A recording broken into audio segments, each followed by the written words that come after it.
A 64-year-old man with a pension and a divorce behind him wrote exactly why he would never let another woman into his life and ended the entire comment with a single word: relief. In this video, I'm going to show you why thousands of older men are making exactly the same decision and why the life everyone said they would regret is the one they are fighting to protect. They don't feel lonely. They aren't bitter. They wake up every morning to a life that finally belongs to them. Later in this video, I'm going to share a comment that got over 1,000 likes in 24 hours from a man who summarized the whole financial reality of this choice in a single sentence. I'm also going to tell you about a man who spent decades being rejected by women and came to understand that every one of those rejections was actually the hand of God, keeping him on the right path.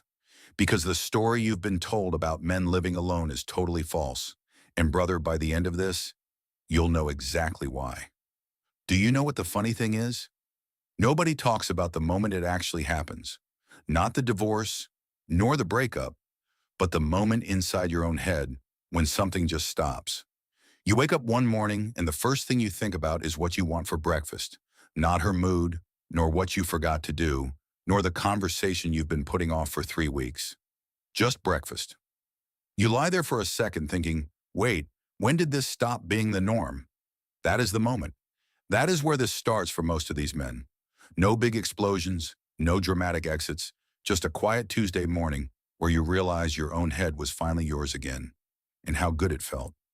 That told you everything about how bad things had gotten. Once you feel it, you can't go back to pretending it isn't so. Something shifts and it doesn't go back.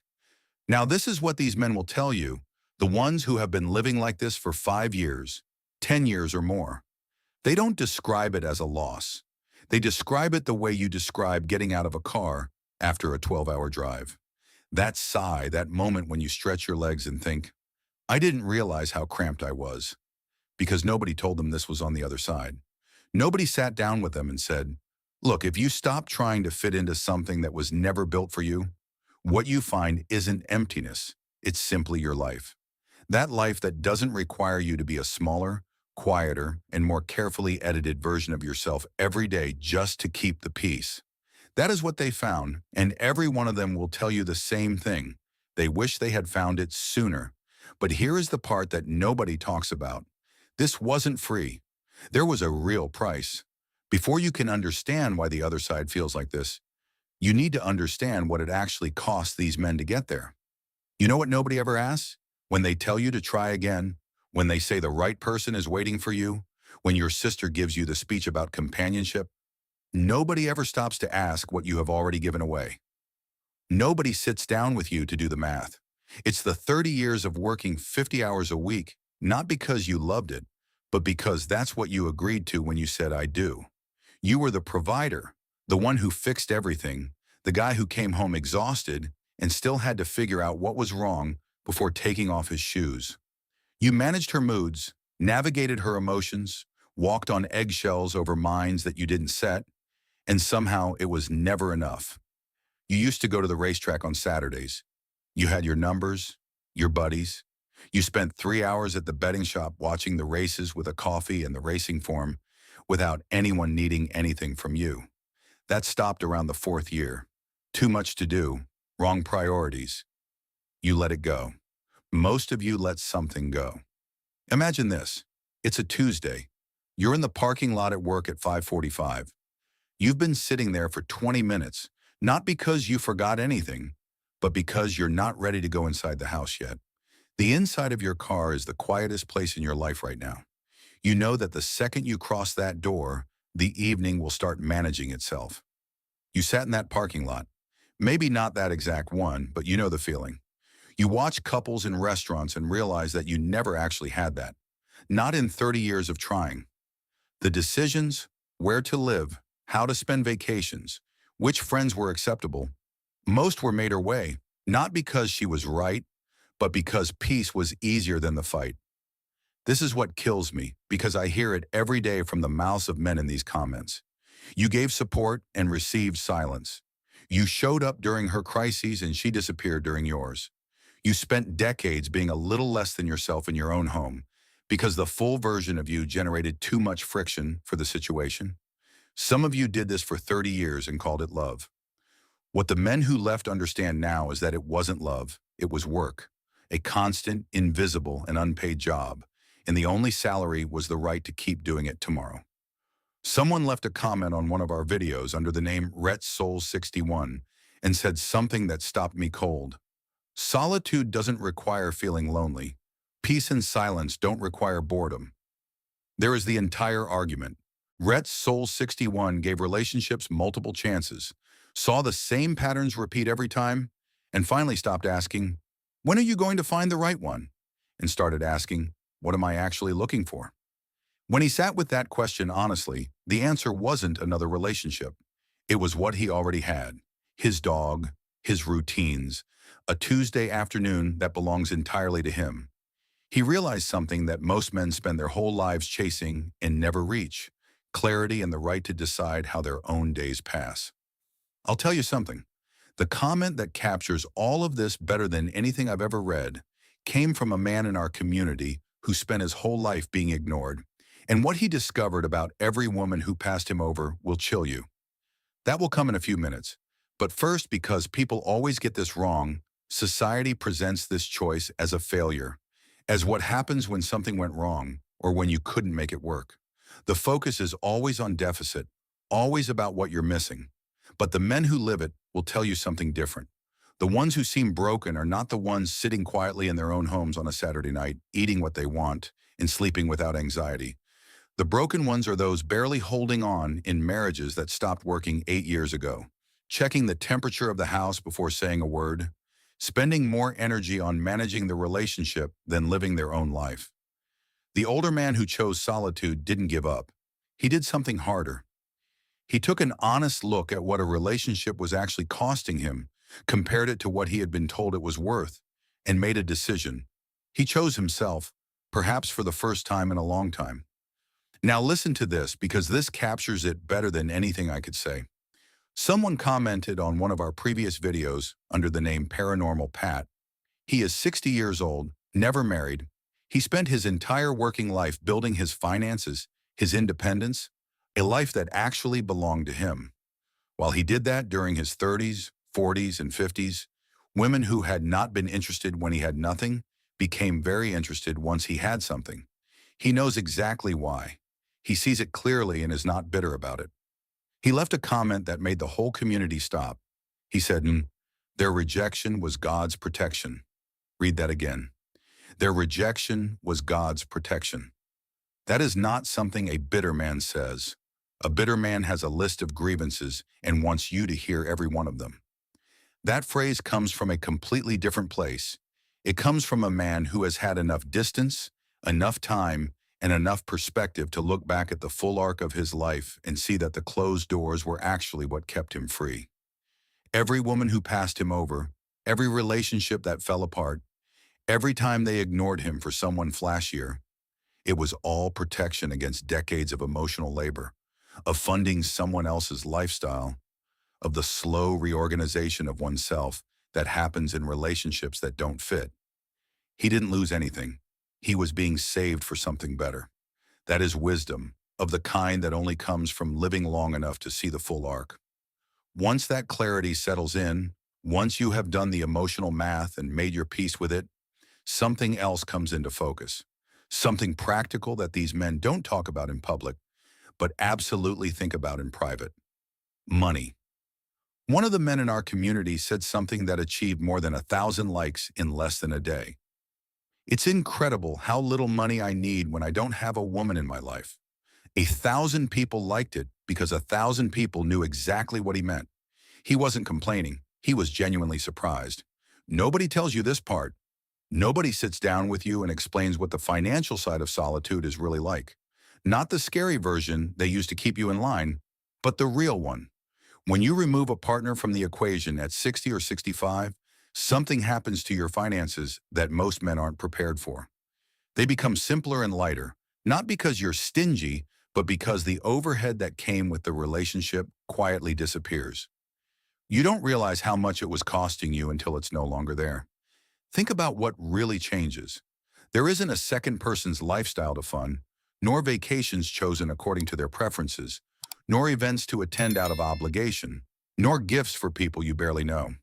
That slow financial drift toward expenses that serve the relationship instead of serving your real life stops. There is a man in our community with a $15,000 a month pension who could live extremely well. He told us that he had been spending nearly $3,000 of that each month on the relationship. Dinners out, trips she chose, gifts for her family, and general financial maintenance. When he stepped back, those $3,000 didn't disappear. They went elsewhere. He has been to Portugal twice and spent 6 weeks in Southeast Asia since then, not because he got rich, but because he stopped paying a tax that brought him no benefit. That story is not unusual. The figures vary, but the calculation is always the same. Subtract the person spending your money, and suddenly, there is money. These men are not depriving themselves. They are redirecting. Every dollar that used to go toward maintaining a relationship is now building something that really belongs to them. At 60, 65, or 70 years old, when the runway is defined and every year counts, the financial clarity that comes with solitude is one of the most underrated advantages these men have. They know exactly what they have, exactly where it's going, and no one is negotiating with them about it. Leave a comment below if you felt the shift. I want to know how that financial clarity felt the first time you truly experienced it. Now, here's the question that everyone asks next. If you've made this decision, you've heard it 100 times. People will ask you if you feel lonely. They ask it as if they already know the answer, as if they couldn't imagine a man who is alone and is not suffering. Let me tell you what you are not missing. You are not missing the drama, the fights that arose out of nowhere because someone was bored or anxious or needed to prove something. You are not missing the argument that wasn't actually about what it was about, or the apology that was accepted but never quite forgotten. You are not missing the surveillance, the questions about where you have been, who you were talking to, or why you look distracted, the feeling of being watched in your own home. The emotional labor has also disappeared. Scanning the room before crossing your own front door, measuring every word, walking on eggshells in a space that you paid for, all of it has disappeared. Also gone is the slow reorganization. The hobbies that were pushed aside, the friends that drifted away, the interests that never developed because there was no room for them in a life reconstructed around someone else. You remember all of it in the same way you remember something that used to cost you everything. Here is what replaced it. Imagine this instead. Saturday morning, no alarm. You wake up when you wake up. You make the coffee exactly how you want. You sit where you feel like sitting, and then you just decide. Maybe you pick up the racing form and go to the betting shop, or go to the casino and play Keno for a few hours. Maybe you call Frank and Eddie, and the card game is in someone's garage tonight, and you're in. Or you simply do absolutely nothing, and that is also fine, because no one is keeping score. The point is that it is yours, the whole day. No one negotiating what it looks like. No one making you feel guilty for how you spend it. No one turning your Saturday into their Saturday. These men got their friends back. They got their routines back, the things they let go of over the years. The racetrack, the card nights, the long walks, the lottery numbers they've been playing since 1987. They got them back, not because those things are profound, but because they are theirs. Mornings that open up clean, afternoons where you return to the same house you left. No storm waiting behind the door, no performance to rehearse while you pull up the driveway. Just the space as you left it. Quiet, yours exactly as it should be. U.S. Census data shows that the percentage of men between 65 and 74 who live alone has nearly doubled since 1970. And this is what research keeps finding. These men are not falling apart. They are not isolated. They are mostly healthy. They are connected with people they chose themselves, and by their own accounts, they are doing better than the men in their circles who stayed in situations that had stopped working years ago. That is no coincidence. That is what happens when a man stops spending his energy on what he shouldn't. The men who know this, who have actually lived both sides, wake up every morning in a house that is exactly as they left it, and they feel something that took some of them a while to name correctly: grateful. Now, this is the part nobody warns you about: the judgment. It comes from everywhere. From your family, from married friends, from women who don't know you but somehow have opinions about your life. It sounds like concern, but it feels like an attack. Your sister says, "Don't you want companionship?" Your colleague at work, the one who looks exhausted every Monday because his wife spent the weekend putting him through an emotional obstacle course, looks you straight in the eye and says, "Living alone is no life." And you stand there thinking, "Brother, I'm watching your misery in real time, and you're telling me I'm the one with the problem." This is what is actually happening. People who are trapped in something feel uncomfortable around people who are not. Your freedom does not inspire them. It threatens them. Because if you can walk away and be genuinely better off, what does that say about their decision to stay? Your peace is a mirror they didn't ask to look into. Every time they see you on a Tuesday afternoon with no obligations and no drama, something in them shifts a little. That shift is not your responsibility, but they will try to make it yours. Don't let them. So the real question is, what did they choose instead? Not just what they left behind, but what they built in its place. Everyone presents it as a loss, as a surrender. The story of a man who tried, didn't succeed, and settled for what was left. They have it completely backward. The men who have been living this long enough to have real perspective do not describe a subtraction. They built something deliberate, a life shaped around their own priorities, their own pace, their idea of what a good day actually is. You already heard from Kenneth at the beginning of this video.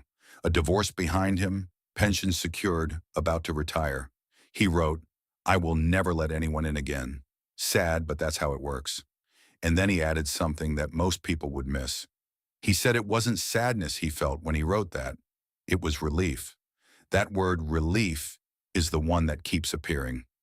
Not happiness, not freedom, not pride, relief. The specific feeling that something heavy has finally been let go. Then there is the story of a man who stayed. He has been married for 40 years and mentioned that he and his wife have kept completely separate finances since year 5. Separate accounts, separate financial lives within a shared home. He is still there, still in it. And at the end of the comment, he wrote a single word: smile. Just smile. Like a man who realized something soon enough to protect it, who found a way to stay in the situation without giving everything away, and 4 decades later discovers that it deserves a quiet smile. These men are not sad. They are not faking it. They are not waiting for someone to come along and make them change their minds. They are finished, not because they are broken or bitter, but because they finally understand that what they have built is worth more than anything anyone ever offered them in exchange. What does it actually look like when a man finally chooses himself? It means the morning coffee is yours. It means your money goes where you decide, not to your mother-in-law's latest emergency or a vacation you didn't want. It means when you want to go play your numbers, you go play your numbers. It means your weekends have nothing that you didn't put there. You go an entire week without a single argument or negotiation. You wake up without dread. After decades of waking up already behind on something, that is everything, brother. And I know some of you will be thinking, isn't that selfish? Yes, it is. Gloriously and unrepentantly selfish. After 30 or 40 years of putting everyone else first and receiving nothing like it in return, you have earned every second. Choosing oneself is not giving up on love. It's giving up on a bad deal. You wouldn't keep investing in something that took everything and gave back almost nothing and call it loyalty. You'd call it insanity. But when men do it in a relationship, we call it commitment. And when they finally stop, we call them broken. They are not broken. They are the sanest people in the room. If you have already made this decision, you know it. You know how that first quiet morning felt. You know what it's like to check your bank account and not brace yourself for the worst. And if you are right now on the edge of it, afraid of what people will think, look at Kenneth. Look at Paranormal Pat. It feels like peace, brother. Put your age in the comments and tell me what your life is like now, or what you want it to be. And if you know a man who needs to hear this, send it to him. If this story changed the way you see the quiet life of a man who has finally found his peace, subscribe and like the channel. We are bringing to light the truths that society often tries to bury. Let's build a future where your time and your peace are yours. The next chapter of our shared story will open soon.